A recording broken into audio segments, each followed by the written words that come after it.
इस वीडियो में हम बात करेंगे यूनिट थर्ड जो आपका pharmacy act 1948 medicinal toilet preparation और नार्कोटिक साइकोट्रॉपिक सब्सटेंस एक्ट का है।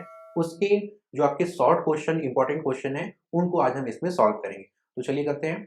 इसमें देखिए आपका फार्मेसी एक्ट 1948 इसका ऑब्जेक्टिव क्या है, पहले आप तीनों एक्ट का ऑब्जेक्टिव जान लीजिए। तो फार्मेसी एक्ट का क्या ऑब्जेक्टिव है? प्रोटेक्ट पेशेंट, जो भी पेशेंट है उनको प्रोटेक्ट करने का मतलब कि उनकी सेफ्टी, जो उनको ट्रीटमेंट किया जाता है, जो उनको ड्रग दिया जाता है, उन सबको अच्छी तरीके से किया जाए ताकि उनको गलत दवा ना दिया जाए और जो भी ट्रीटमेंट है वो सही तरीके से हो और एक क्वालिफाइड फार्मासिस्ट से होना चाहिए। सेट स्टैंडर्ड का मतलब यहाँ पे हो जाएगा कि जो एजुकेशन है, जो फार्मासिस्ट का एजुकेशन का लेवल है उसको एक स्टैंडर्ड तरीके से बनाना, एक स्टैंडर्ड तरीके से उनको एजुकेशन को प्रोवाइड कराना, उसके साथ साथ एक अच्छी ट्रेनिंग भी प्रोवाइड कराना। रेगुलेट द प्रोफेशन, और फार्मेसी एक्ट आपका पूरे प्रोफेशन को रेगुलेट करता है। जो आपकी फार्मेसी फील्ड है वो फार्मेसी एक्ट 1948 से रेगुलेट होती है। मतलब कि आपको यहाँ से एजुकेशन मिलेगा, लाइसेंस मिलेगा और जहाँ भी आप काम करेंगे इसी के रूल्स रेगुलेशन के अनुसार आप काम करेंगे।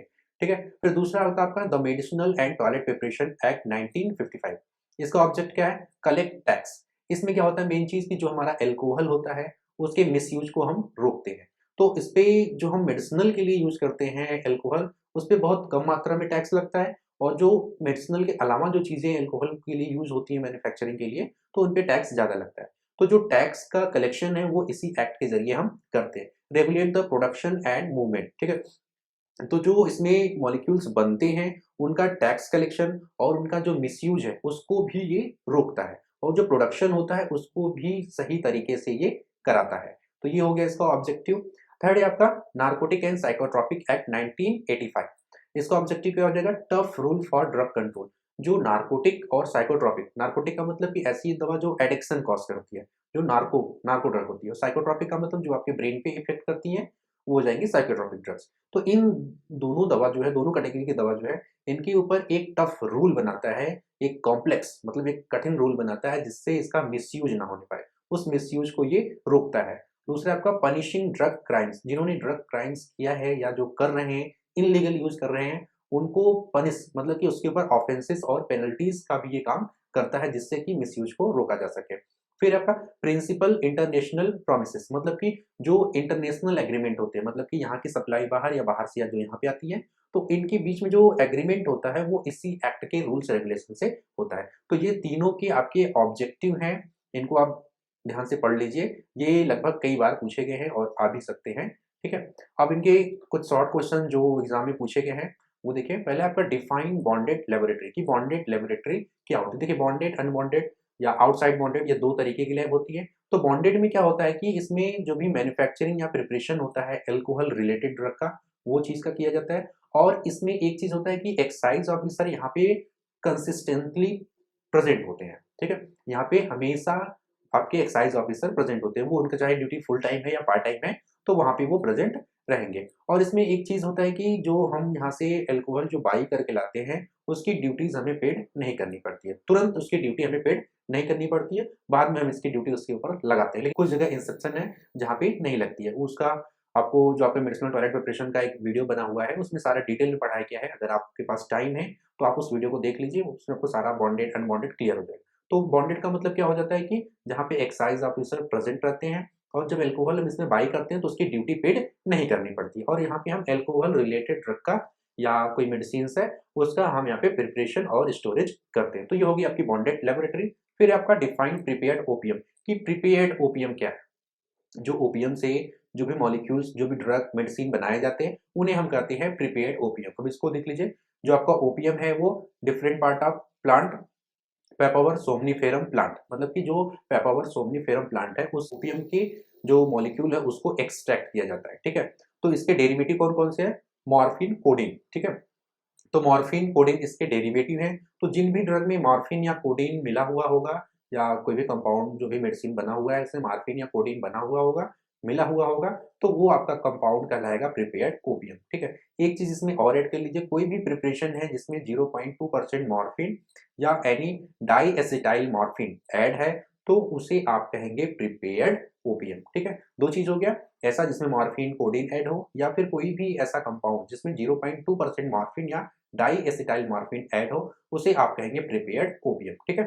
फिर आपका आता है define Coca leaf. Coca leaf क्या है? ये leaf from the Coca plant, जो आपका कोका प्लांट होता है उसी का लीफ है, इसको हम कहते हैं कोका लीफ। अब जो भी कंपाउंड देखिए इसमें कौन-कौन से एक्सट्रैक्ट होंगे, ecgonine, cocaine and any other ecgonine alkaloids, ठीक है? जो भी इससे कंपाउंड से जो भी डेरिवेटिव एक्सट्रैक्ट किए गए हैं, ये वाले कंपाउंड के डेरिवेटिव हो जाएँगे और क्या हो जाएगा इसमें 0.1% कोकेन, जो 0.1% कोकेन जो भी मिला हुआ होगा, तो उसे हम कोका लीफ के नाम से रिफर करेंगे, ठीक है? मतलब कि जो इसमें इतने सारे जो डेरिवेटिव मिले हुए होंगे, तो आप उन्हें कोका लीफ के नाम से कह सकते हैं, ठीक? नेक्स्ट आपका साइकोट्रॉपिक सब्सटेंस। साइकोट्रॉपिक सब्सटेंस आप किसे कहेंगे? लॉ के अनुसार, ठीक है? कोई भी मॉलिक्यूल जो नेचुरली पाया गया हो या उसको सिंथेटिक किया गया हो, किसी भी साल्ट से, प्रिपरेशन से, किसी भी तरीके से उसको बनाया गया हो और वो कंसीडर किया गया हो शेड्यूल फर्स्ट में, ठीक है? वो उसको कंसीडर कर दिया गया हो शेड्यूल फर्स्ट में, वो क्या कहलाएगी आपकी साइकोट्रॉपिक सब्सटेंस, जो शेड्यूल फर्स्ट में हो और उसको नेचुरली या सिंथेटिकली बनाया गया हो। फिर है आपका define absolute alcohol and denatured alcohol.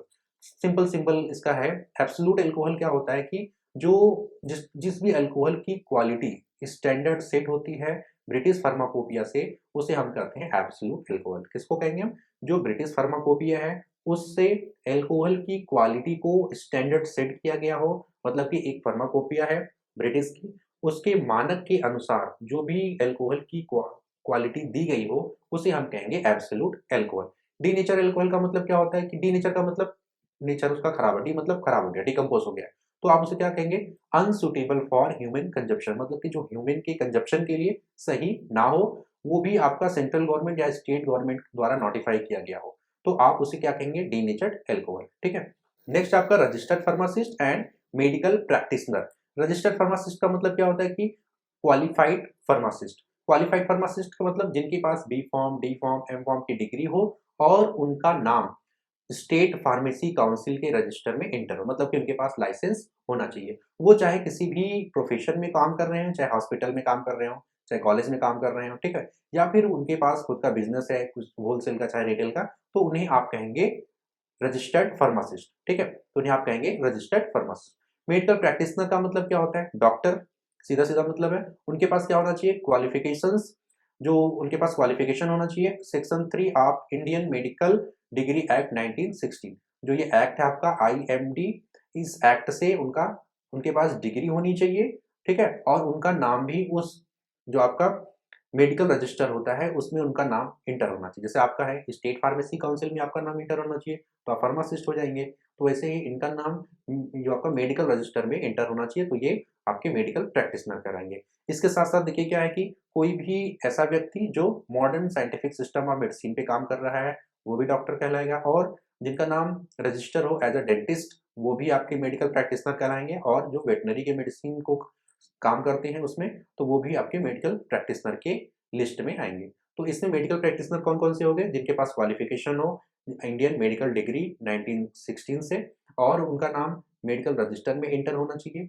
Modern scientific system of medicine पे वो काम कर रहे हों, और एज़ अ डेंटिस्ट उनका नाम रजिस्टर हो, या फिर वेटरनरी मेडिसिन का वो काम करते हो, तो वो सारे लोग आपके मेडिकल प्रैक्टिशनर कहलाएँगे।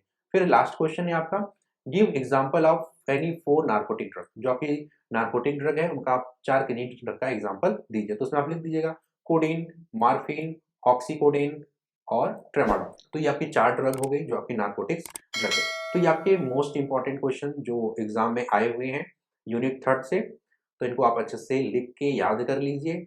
बाकी इनके लॉन्ग क्वेश्चन का वीडियो नेक्स्ट वीडियो में आएगा। Okay, thank you.